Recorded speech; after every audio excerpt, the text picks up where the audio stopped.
viniendo a presentar el libro solos. Sabemos que no es un libro muy comercial, lo cual no significa que sea un libro muy interesante y sobre todo que escuchar a Miguel es siempre una maravilla y leerlo también.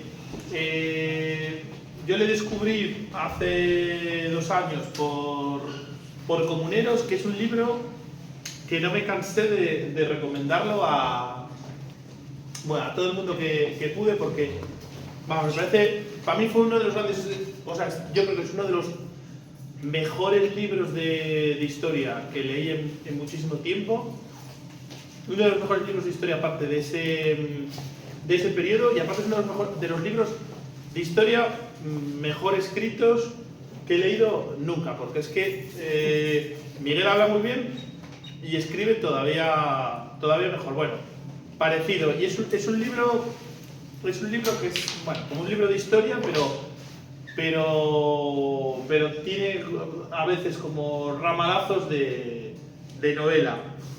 Y ahora, que es el que nos ocupa, es un libro anterior, que había salido anteriormente en inglés, porque Miguel es un vallisoletano de raíces asturianas, del occidente, de Tineo, pero lleva muchos años viviendo en Estados Unidos y concretamente en Chicago, donde es tanto él como su pareja, Lorena, son profes de universidades de Chicago. Y este es un libro anterior, un libro más académico que Comuneros, no un libro tan fácil y tan literario como Comuneros, pero aún así yo creo que un libro muy interesante, es el que vamos a hablar hoy, y un libro aparte que está súper bien escrito. Entonces, bueno, yo estoy muy contento de que hayamos llegado por lo menos a 10 personas para un libro sobre la escritura de los soldados de la Edad Moderna. Yo no soy el editor del libro. Si hubiese sido el editor del libro, habría puesto otro título muchísimo más comercial, aunque lo de las líneas del frente no sé si es un homenaje a Fermín Muguruza. Sí, verdad, nos vemos en la línea. Pero yo habría puesto un título más comercial, porque yo creo que el libro cuenta cosas muy interesantes y aparte, como siempre Miguel, muy bien escrito. Entonces voy a leer una cosita adentrante para que captéis el estilo que tiene el muchacho, y luego ya vamos a hacer como un diálogo, y luego ya abrimos ya turno también para que preguntéis, porque parece como que es un mundo como muy alejado de nosotros, o sea que nos interesan a nosotros los soldados de la Edad Moderna, pero luego vamos a ver que es un mundo mucho más familiar del que creemos, del que tenemos imágenes muy estereotípicas. Últimamente, aparte de los tercios de Flandes, la extrema derecha los está poniendo de moda, y yo creo que el libro de Miguel es muy interesante justamente para desmitificar todo eso, ¿no? Entonces dice, yo por cierto leo muy mal en alto, pero bueno, disculpadme. El invierno es frío en los Países Bajos, la lluvia incesante, la falta de carbón o el tacto helado de la armadura serían cosas que a un soldado acostumbrado al clima más suave y seco de España le resultarían difíciles de soportar. El problema no era menor. Algunos amotinados del ejército de Flandes le pedían al duque de Alba en 1574 que su excelencia no pueda tener los soldados más de 6 meses en campaña si no fuere gran necesidad, causa de los grandes trabajos que con los fríos y nieves se pasa. Y a causa de ello se han muerto muchos soldados, helados por los caminos y haciendo en las trincheras sus centinelas. En una de las imágenes menos platónicas de Francisco de Aldana, el soldado describe cómo la saliva de un escupitajo se hiela instantáneamente antes de llegar al suelo de la trinchera. El frío, además, se vinculaba estrechamente al imaginario del soldado roto de la manera más literal posible, durante la campaña flamenca del invierno de 1619. Los fríos y hielos fueron tan grandes, dice el soldado plebeyo Toral y Valdés, que a muchos soldados cortaron los brazos y piernas de helados. Digo que Toral y Valdés era de Villaviciosa, por acercado a casa. Pues empezaríamos un poquitín. ¿Por qué te interesa escribir sobre qué escribían los soldados en la Edad Moderna? Bueno, Diego, primero muchas gracias, Diego, por ocuparte de esto generosamente, como lo hiciste con Comuneros. Gracias a todo el mundo por venir. competimos con el partido, vamos a acabar a tiempo porque también vamos a verlo, no preocuparse. Y gracias a todo el mundo por venir y a Matadero por acogernos aquí, ¿no? Sí, como comentaba Diego, este es un libro más académico, sale en esta colección de Akan de historia crítica, creo que se llama, ¿no? Reverso, historia crítica. Aunque es un libro pensado desde los estudios literarios, lo que pasa que, bueno, yo me formé como filólogo y me entiendo mejor con historiadores que con filólogos, por lo que sea. No sé si hay colegas filólogos o filólogas en la sala o historiadores, pero esto es así. Uno de los mejores elogios que me hicieron del libro fue un colega historiador muy respetado y muy querido por mí, Jim Amelang, que me dijo: joder, ¿cuánto sabe de literatura este historiador? Entonces, yo ahí como que me tranquilicé. Pero bueno, es un libro que nace de una investigación académica de muchos años, en última instancia deriva de una tesis doctoral de la que en realidad no queda nada en el libro, pero los libros académicos en cualquier caso en Estados Unidos son libros mucho menos académicos que aquí, están pensados para que los pueda leer cualquier persona con un poco de interés, ¿no? Se traduce al español por una colega que quiero mencionar, que es Ana Useros. ¿Y por qué un libro sobre los soldados? ¿Por qué un libro sobre los soldados de la Edad Moderna? Desde ese punto de vista de los estudios literarios y de la imagen que tenemos, como dice Diego, muy estereotípica del periodo, ¿no? Seguro que todo el mundo puede pensar en Cervantes y la batalla de Lepanto, por ejemplo, ¿no? El manco de Lepanto, que no estaba manco, la tenía inmovilizada, o en Garcilaso de la Vega. Ora la espada, ora la pluma, ¿no? Esta idea de que las armas y este discurso de las armas y las letras, que es muy armónico, ¿no? Que presenta una imagen sin fracturas del periodo, en el que los soldados luchan a favor del imperio, escriben a favor del imperio, son grandes cortesanos y no todos nobles, por supuesto, ¿no? Esto no es así.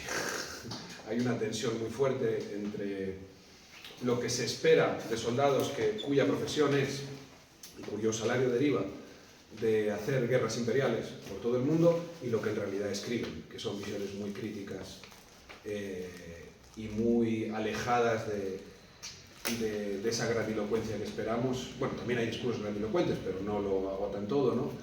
Y que presentan una visión, a mí me gusta decir como a ras de trinchera, ¿no? Como muy desde abajo y muy diferente a lo que los de arriba planean para ellos, ¿no? Entonces, me parecía que los soldados, que además por supuesto son masivamente, muy mayoritariamente de origen popular, ¿no? Plebeyo y trabajador en la época, y ahora también, presentaban una visión muy diferente de esa imagen, ¿no? de la vida ejemplar y heroica de Miguel de Cervantes, como titulaba un biógrafo, una famosa biografía de Cervantes, ¿no? Entonces, un poco por eso, aunque parezca un poco rebuscado, por eso me interesaba qué tenían los soldados que decir sobre las guerras que protagonizaban. Hay una cosa que llama la atención, que es que los soldados comentas que estaban muy alfabetizados. Sí. ¿Sí puedes contar un poco Sí, de eso? esto sorprende porque además tenemos ciertas imágenes también estereotípicas de los soldados hoy, ¿no? Pero sí, puede sorprender, pero en realidad es bastante... se puede explicar.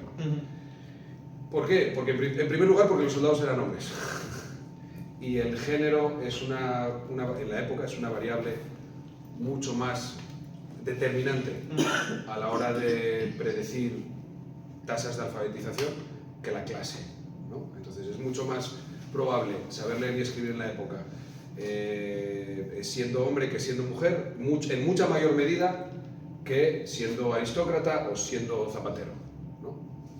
Eso por una parte, vaya, en primer lugar. Por otro lado, muchos venían de entornos urbanos.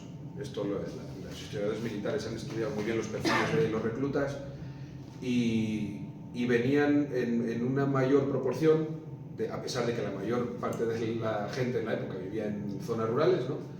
Venían en una mayor proporción de zonas urbanas. Y eso también es otro factor fundamental en la época para ver cómo se distribuía la capacidad de leer y escribir, ¿no? Luego yo también pienso que hay hay otro factor, que es que en el siglo XVI hay lo que algunos historiadores han llamado una revolución educativa, y mucha gente tuvo acceso mucha más gente de lo que pensamos en la época tuvo acceso al aprendizaje de la escritura y la lectura, desde escuelas que tenían incluso financiación municipal, hasta escuelas adscritas a conventos, parroquias. Otra gente aprendía a leer con el cura familiar, ¿no? Con el pariente cura, etc. Y luego yo también creo que mucha gente aprendía a leer y escribir en el ejército ya. Porque una de las cosas que cuentan los soldados ayer y hoy es que las guerras en realidad son muy aburridas. La mayor parte del periodo de servicio se pasa acuartelados, esperando, caminando, etc., ¿no? Y yo creo que la literatura era una forma también de socialización, eran temas de conversación, eran formas de comunicarse, etc. Entonces, es un fenómeno, y al mismo tiempo, claro, yo lo que argumento en el libro es que esa alfabetización mayor que en sus pares civiles, ¿no? Que en sus hermanos, primos civiles, dio lugar a una cultura literaria muy potente que tuvo mucha importancia a la hora de dar forma a lo que entendemos como Renacimiento, ¿no? en términos de cultura literaria, y que al mismo tiempo toda esa cultura literaria reformada le sirvió un poco para denunciar sus condiciones miserables de vida, criticar políticas imperiales, cuestionar la lógica social de la guerra, es decir, quién está aquí a cargo del imperio y quién cobra y quién no cobra, etc., ¿no? La ética de la violencia, la expansión imperial, en fin, como que esa cultura literaria... Ellos hasta qué punto están identificados con la guerra y con el imperio.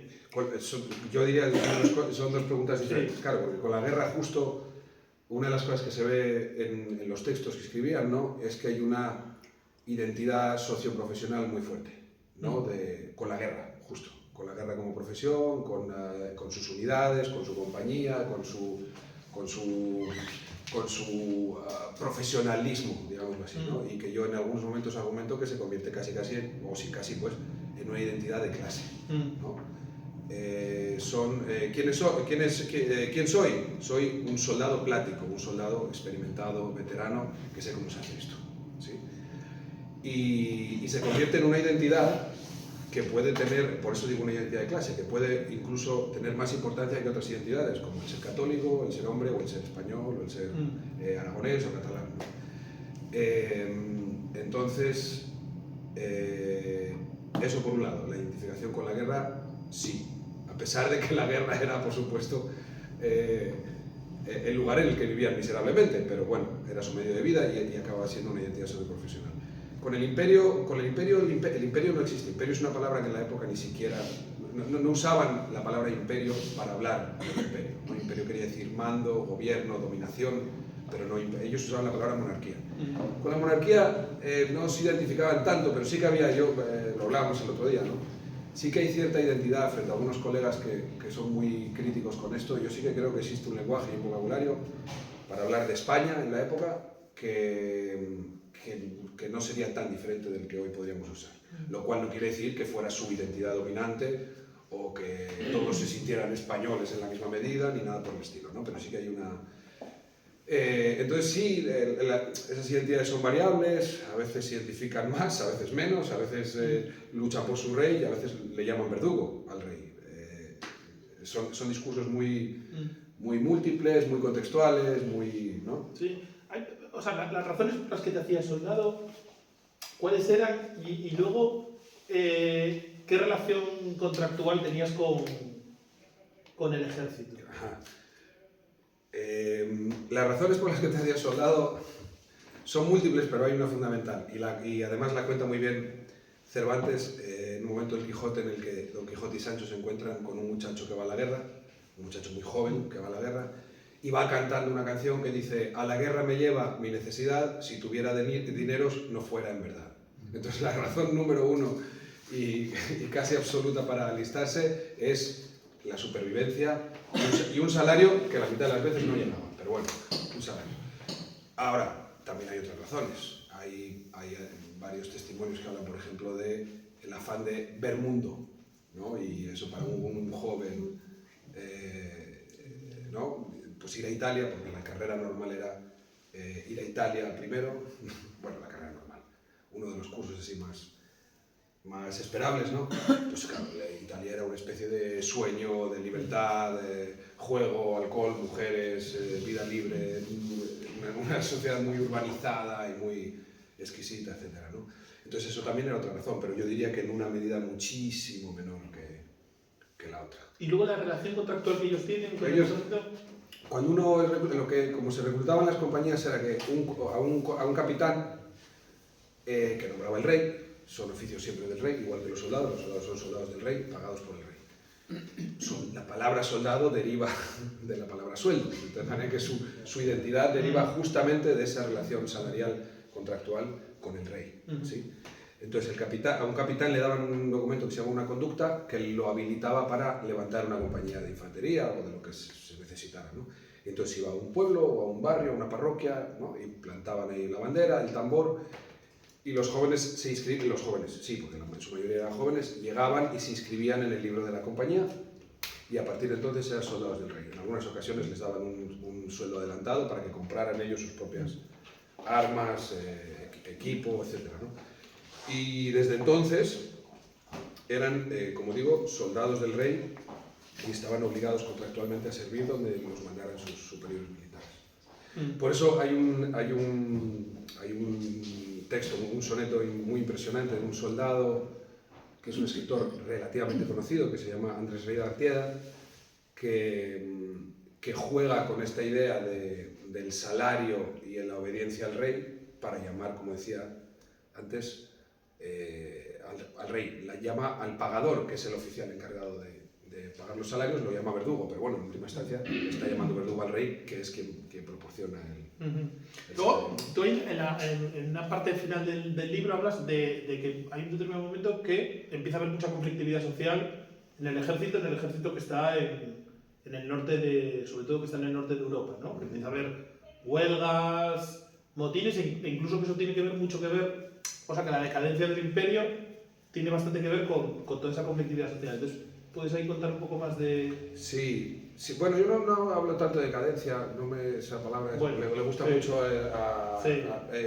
fíjate si es interesante eso, que hay un libro muy importante para mí en este libro, que se llamaba, en inglés se llamaba Guerra y Estado, y en español se tradujo Guerra y Decadencia. O sea, es una palabra como muy del lenguaje de la historiografía española que yo trato de evitar, pero bueno, a veces no se puede evitar, ¿no? Pero volviendo al tema de los motines, muchos historiadores militares los han comparado han hablado de ellos como las grandes huelgas de la Europa preindustrial. Claro, porque en ninguna otra actividad humana se congregaban decenas de miles, centenares de miles, incluso en algunos conflictos, ¿no?, de hombres jóvenes asalariados, ¿no? Entonces por eso también, lo hablábamos el otro día también, por eso Marx, nada menos, el manifiesto comunista, usa la analogía de los soldados para hablar de los proletarios, ¿no?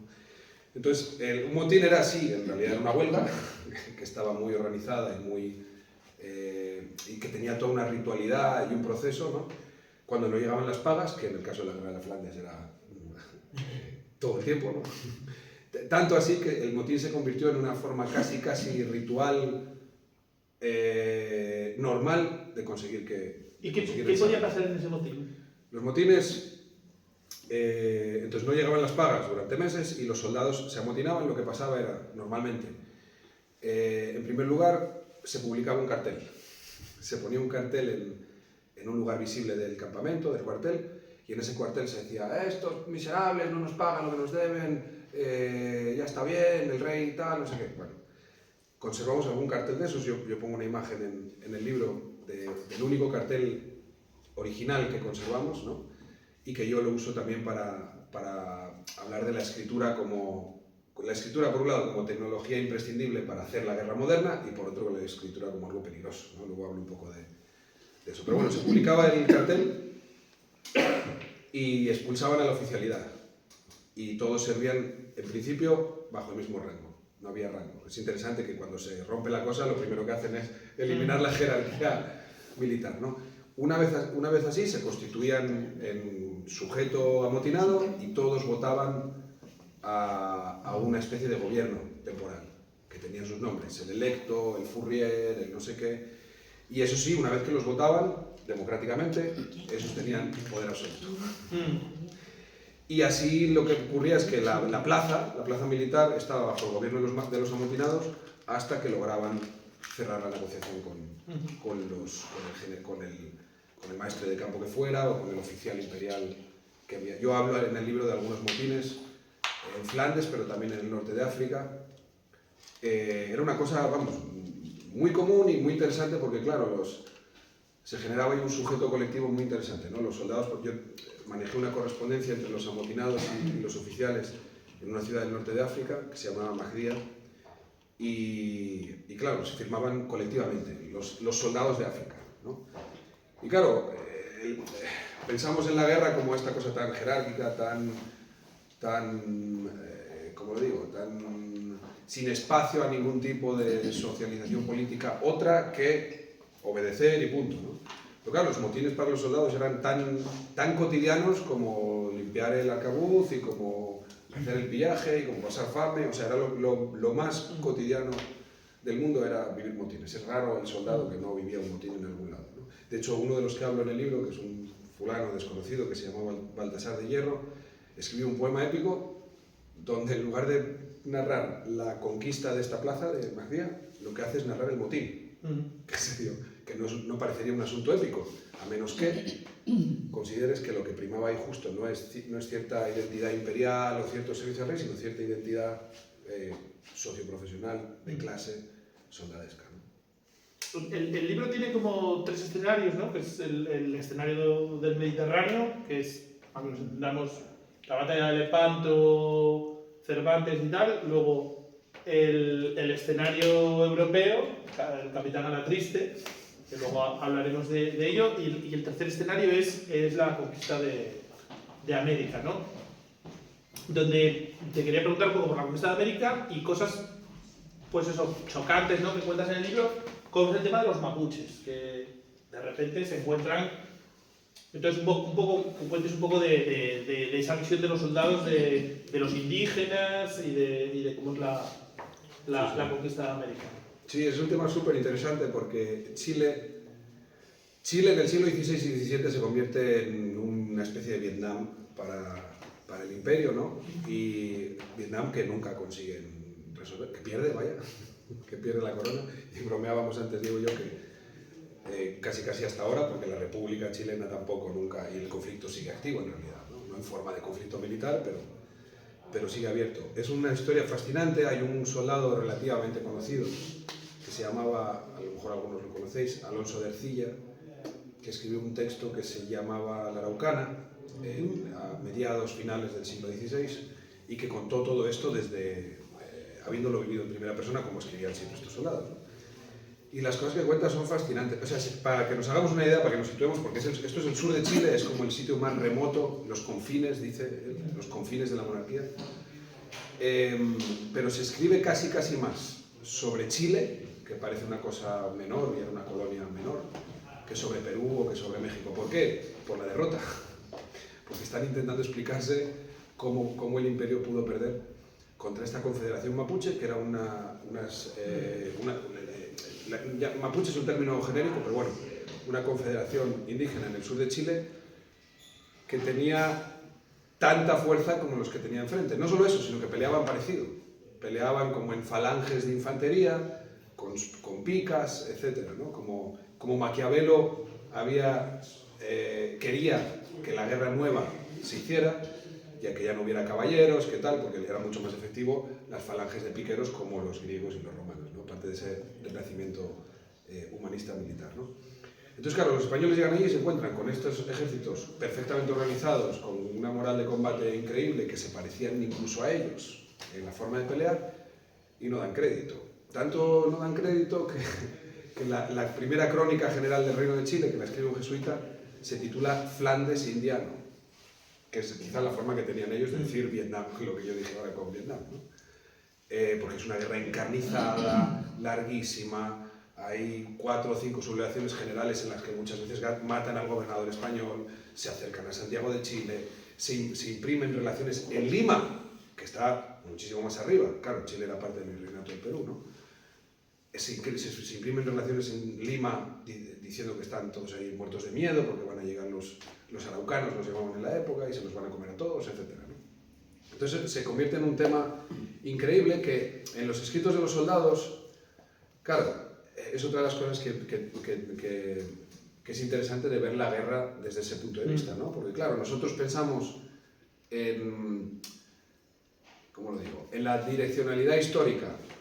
La historia solo puede tener una dirección, que es el imperio ataca, los indígenas resisten un poquito hasta que caen, ¿no? Esa es un poco la única dirección posible, ¿no? Los indígenas que combaten son resistentes. Este no es el caso en Chile. En Chile son los españoles los que están a la defensiva, ¿no? Y esto tiene implicaciones muy fuertes para la forma en la que nos contamos la historia, ¿no? Porque claro, quiere decir que como acabaron las cosas no era la única solución posible, ¿no? Y esto creo que es muy importante, recuperar los textos que nos cuentan eso, ¿no? Yo me inspiré, para entender qué estaba pasando en Chile, me inspiré en un historiador de los comanches, que se llama Pekka Hamalainen, que escribió un libro que se llamaba Imperio Comanche. Creo que está traducido al español. Donde él argumentaba que, claro, que la forma tradicional de ver como el avance hacia el oeste imparable y focos de resistencia que en última instancia van a ser suprimidos, que no era la forma de verlo según las fuentes de la época, ¿no? Que básicamente lo que decían era que en muchos casos los imperios europeos, tanto español como británico, estaban a la defensiva, o luego Estados Unidos, estaban a la defensiva, ¿no? Y de hecho en Chile traen a un maestre de campo muy experimentado de Flandes para que intente poner orden ahí, y la estrategia que diseña muy a principios del siglo XVII este general se llama guerra defensiva. De manera que es otra instancia de cómo mirar a la forma en la que los soldados veían desde abajo, sobre el terreno la guerra. Tiene consecuencias enormes para la forma en la que nosotros entendemos el propio devenir histórico de América Latina, pero del mundo colonial en general, ¿no? Donde parece que solo hay un final posible y es cuestión de tiempo, ¿no?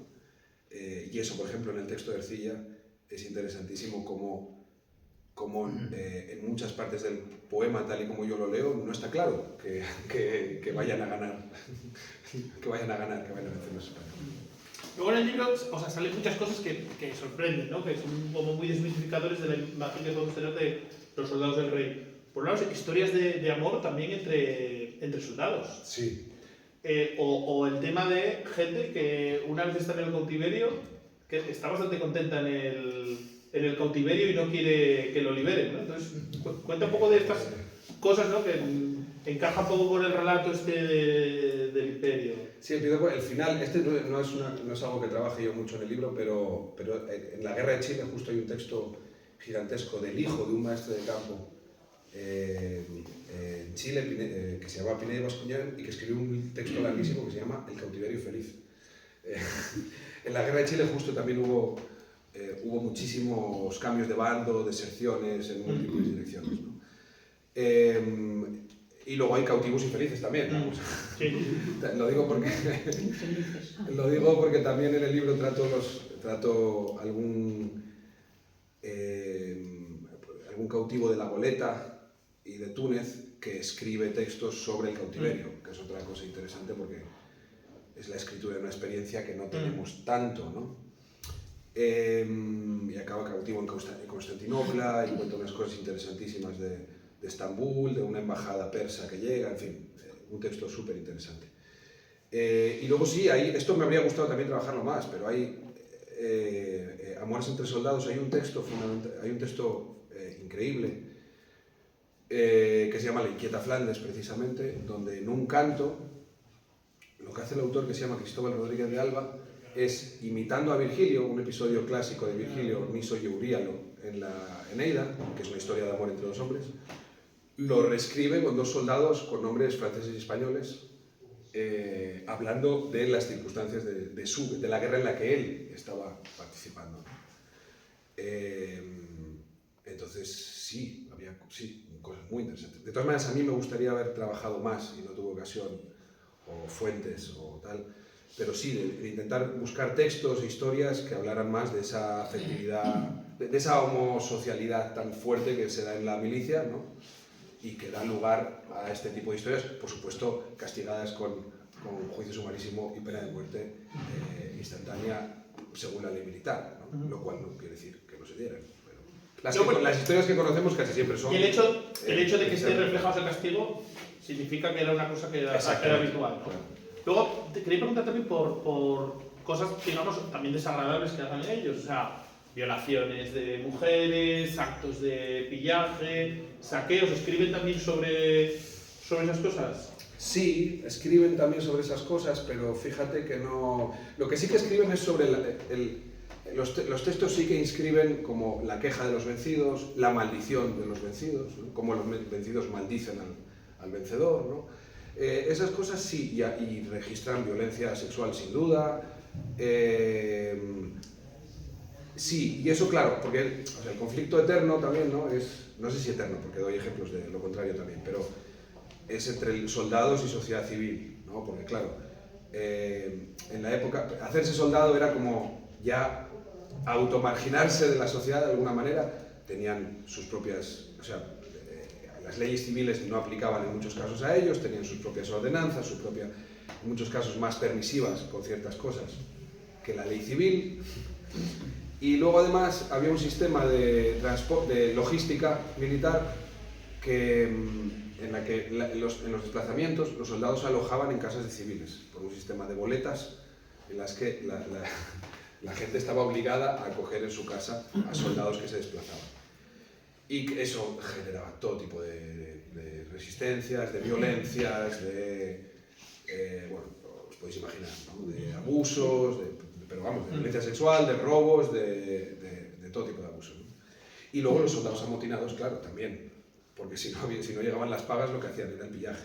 Y de hecho la mayoría de los soldados, no me he encontrado un estudio así más o menos sistemático de esto, pero vamos, parece obvio por lo que ganaban y lo poco que se les pagaba, que vivían más de ciertas formas de pillaje y de picaresca que del propio salario.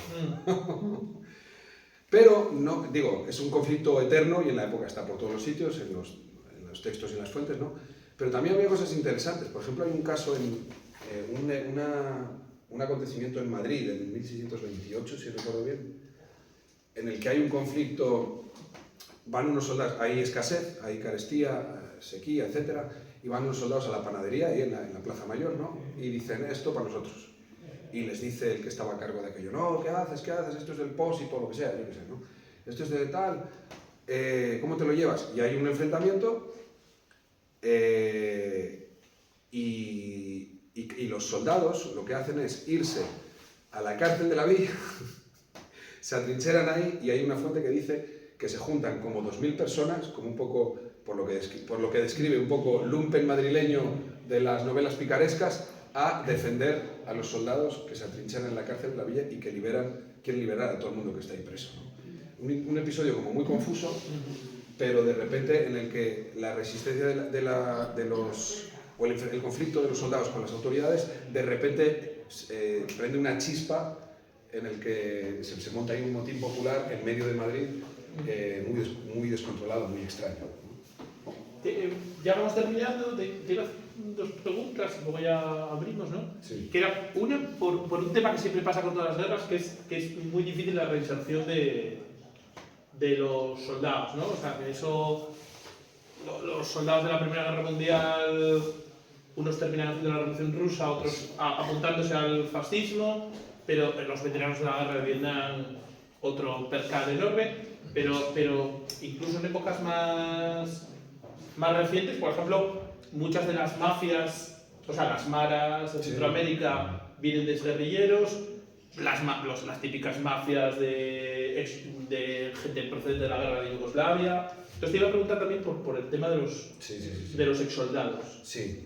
Bueno, el libro tiene un capítulo entero sobre la vuelta a casa, ¿no? Y sobre los veteranos.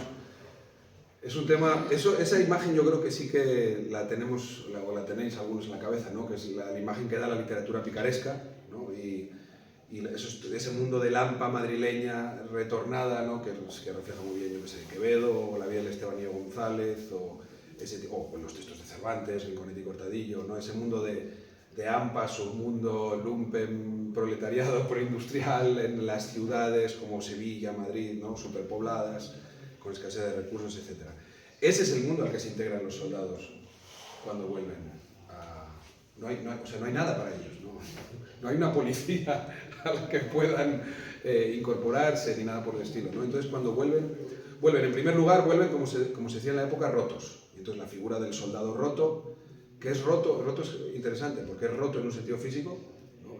Mutilados, fracturados, pero también un poco rotos, ¿no? O sea, el estrés postraumático no aparece así en la época, pero aparecen versiones del soldado loco, etc., ¿no? El licenciado Vidriera, que se vuelve loco, toma rodaja, fue soldado, ¿no?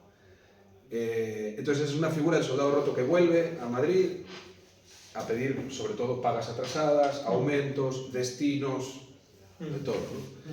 Y se integra en este mundo que es fascinante, de lo que se llamaba en Madrid el mentidero. El mentidero era un espacio físico que existe en el antiguo convento de San Felipe, Puerta del Sol, ahí, en medio al ladito de la Puerta del Sol, y que se llamaba mentidero porque los soldados traían noticias, circulaban noticias, y era el espacio del rumor político, de una especie de esfera pública premoderna, ¿no? Donde había unos impresores en las covachuelas de las gradas del convento de San Felipe que vendían impreso popular, barato. O sea, aquello rulaba. ¿Y por qué ahí? Porque estaba al lado del antiguo Palacio Real, Calle Mayor, Puerta del Sol, era como un hervidero de noticias, sátira, rumor político, etc. Ese es un mundo. Y luego el otro es el de, sí, como digo, Alonso de Contreras, que es el trasunto histórico del Capitán Alatriste, y que escribe una autobiografía maravillosa. No todos los textos que trabajo ahí los recomiendo, pero esta sin duda la recomiendo, que se llama El discurso de su vida, de Alonso de Contreras, que es una autobiografía, como escribieron muchas. Ahora comento un poco de eso si no se me pasa. Él se reintegra, él está siempre entre la guerra y la sociedad civil, pero cuando se vuelve rufián, que rufián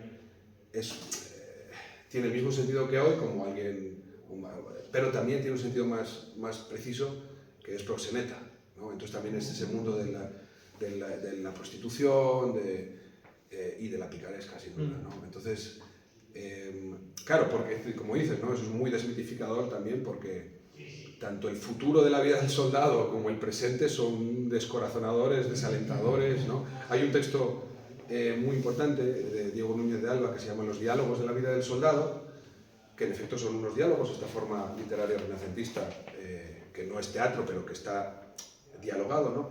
Y en la que la premisa narrativa es que un soldado joven va a la guerra, se encuentra en el camino con uno que vuelve de la guerra veterano y le dice, no te vayas, vete conmigo, yo te cuento. Y lo desanima, le impide ir a la guerra, ¿no? Claro, sobre todo porque de alguna forma está bloqueado el ascenso. Claro. Que es el gran cambio con Napoleón, ¿no?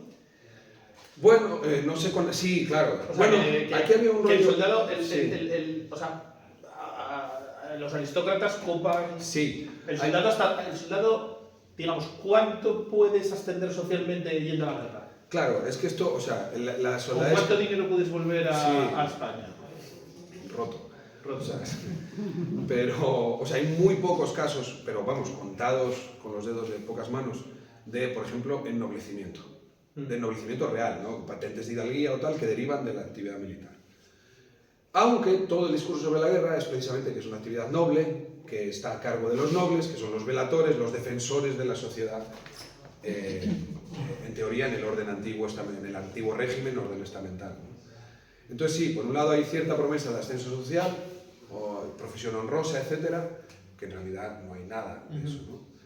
Entonces no, sí que hay un momento, que hay por lo menos un libro muy bueno, ¿cómo se llama? Fernando González de León, que se llama El camino a Rocroi, que él argumenta un poco que hay un momento en Flandes, lo que él llama la escuela de Alba, del duque de Alba, del gran duque de Alba, el tercero, que hay un momento como meritocrático, donde hay, por ejemplo, muchos oficiales muy famosos de origen plebeyo, donde hay un sistema de reparto de la gracia y del honor y de los cargos y tal. pero dice que eso se viene abajo enseguida y tal. Pero sí, luego me imagino que, o sea, la historia posterior, las guerras napoleónicas y tal, no lo conozco tanto. Si te vas a América, ¿tienes posibilidades de que te vaya mejor? Bueno, sí, sí, claro, porque un español ponía el pie en América y casi automáticamente era hidalgo. No lo era legalmente, pero por el sistema racializado, ¿no? de racialización radical colonial, un español pone el pie en Veracruz y casi prácticamente es hidalgo, ¿no? Y tiene una serie de privilegios legales y tal. Entonces sí,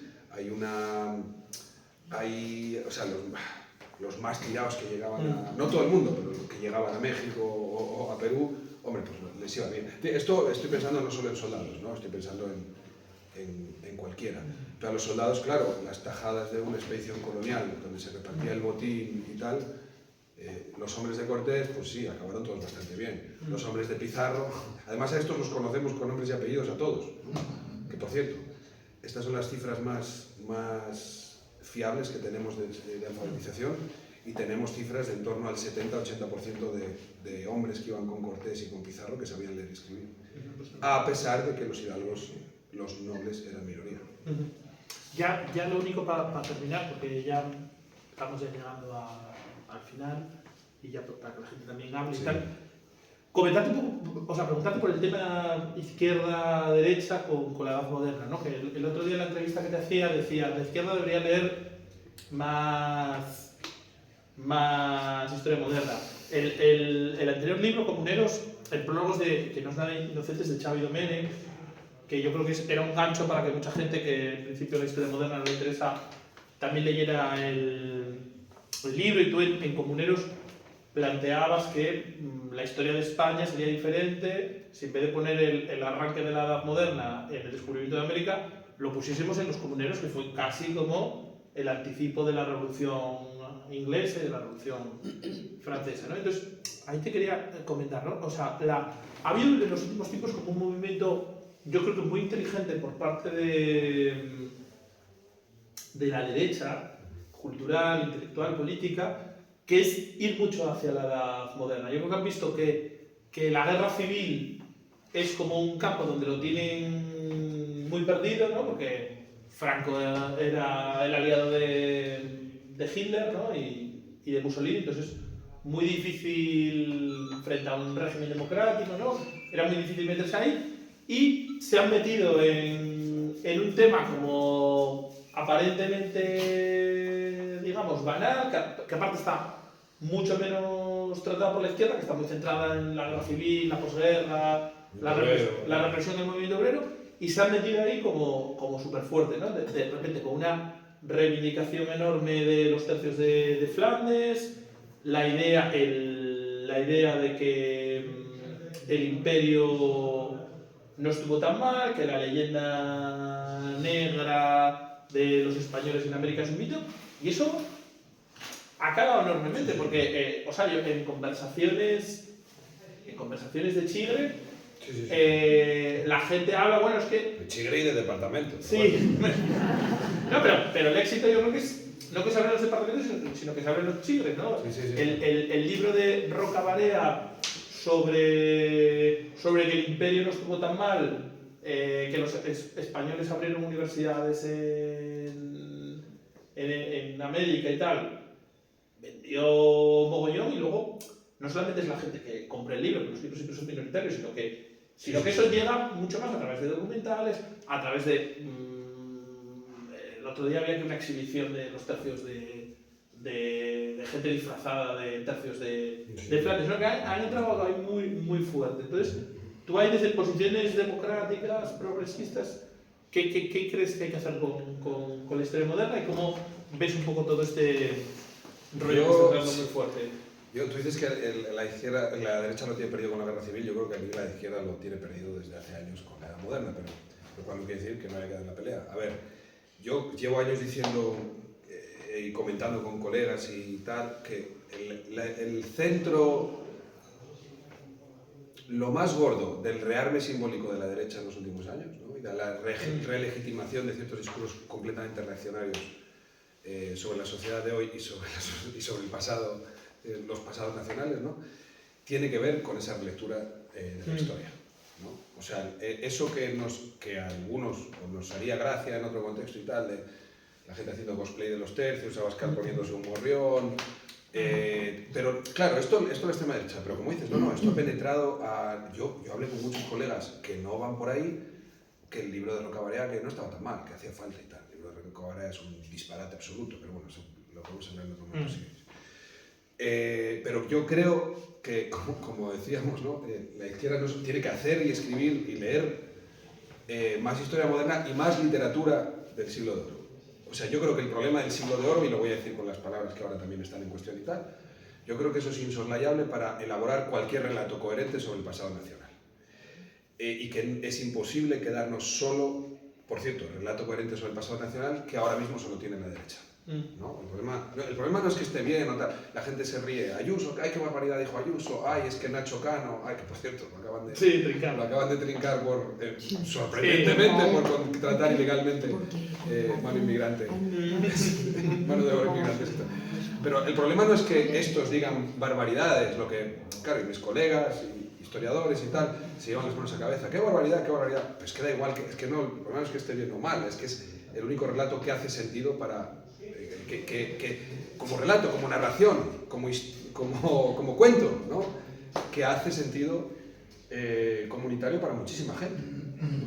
Y yo creo que si la izquierda no se mete con ese periodo,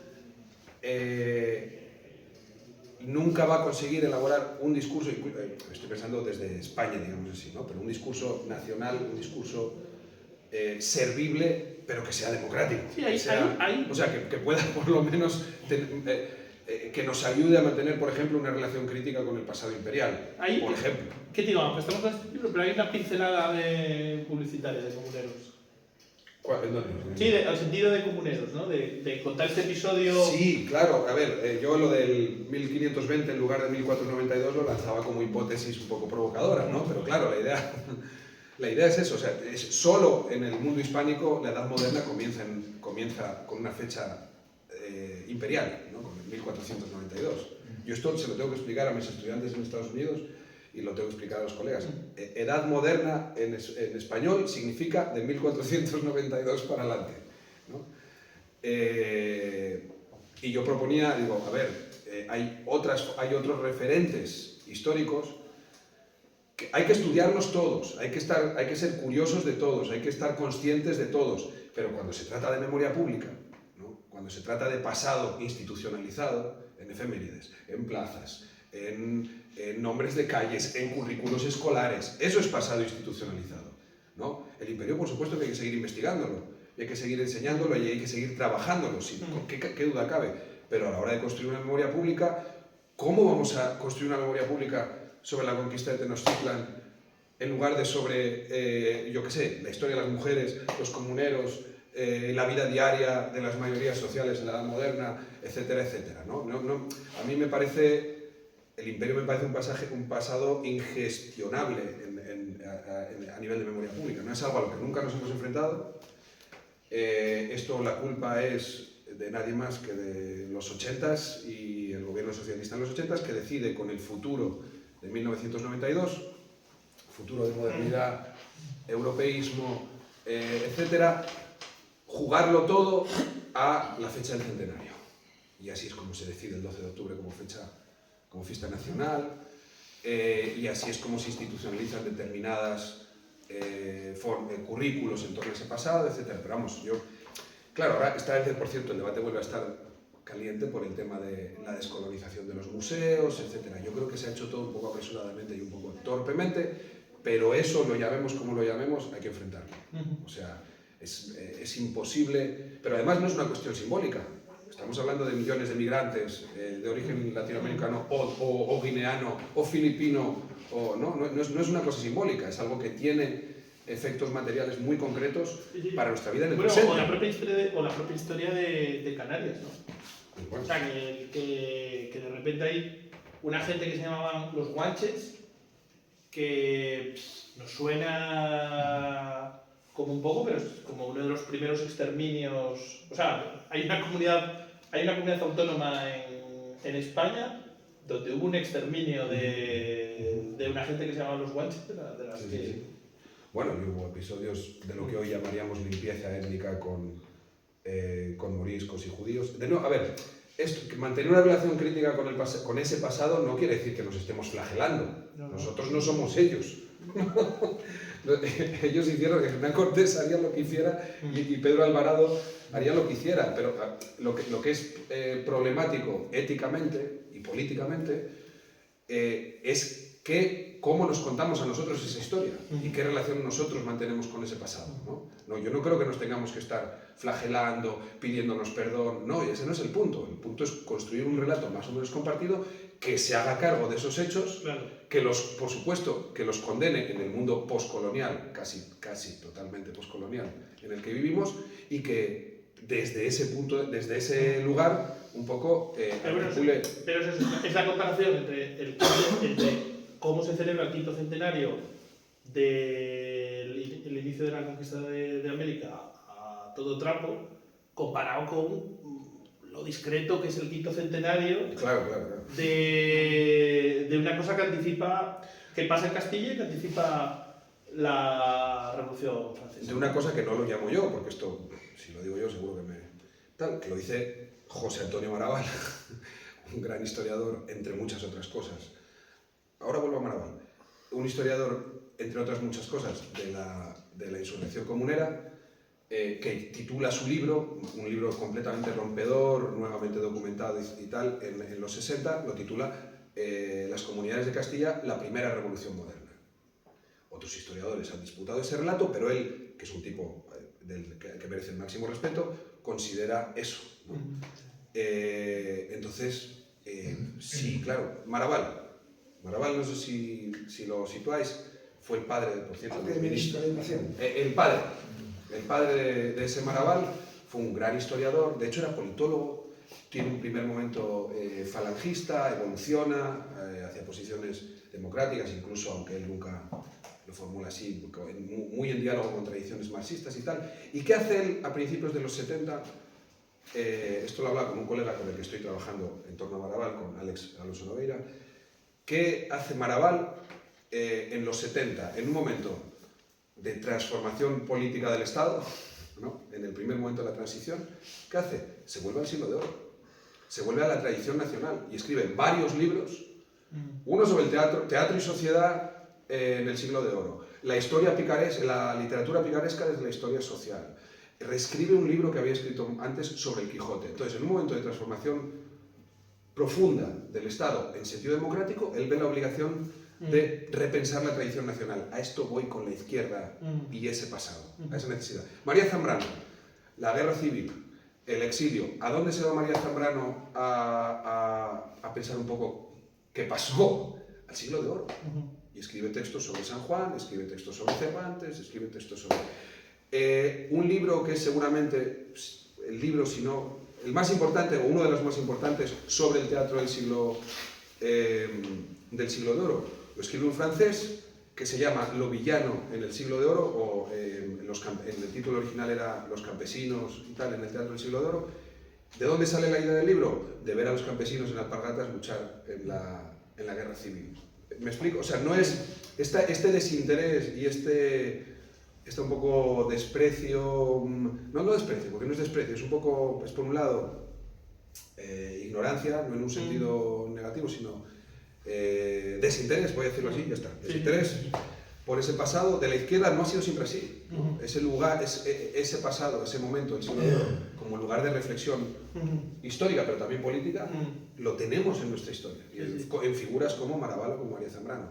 Entonces yo creo que, no que tengamos que pensarlo igual que ellos, pero yo estoy obsesionado últimamente con eso, con repensar desde posiciones que no sean abiertamente reaccionarias ese momento, ¿no? Pues nada, ya llevamos una hora.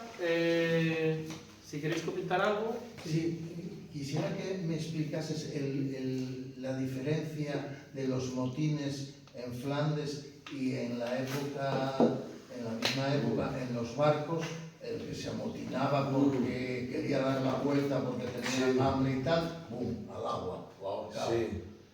¿Qué tenía? ¿Otra legislación? Sí, ¿Cómo no, funcionaba bueno, eso? seguramente, ¿sabes qué? No te sé responder bien a eso porque sí, en efecto las leyes, una vez que te metes, todavía hoy, ¿no?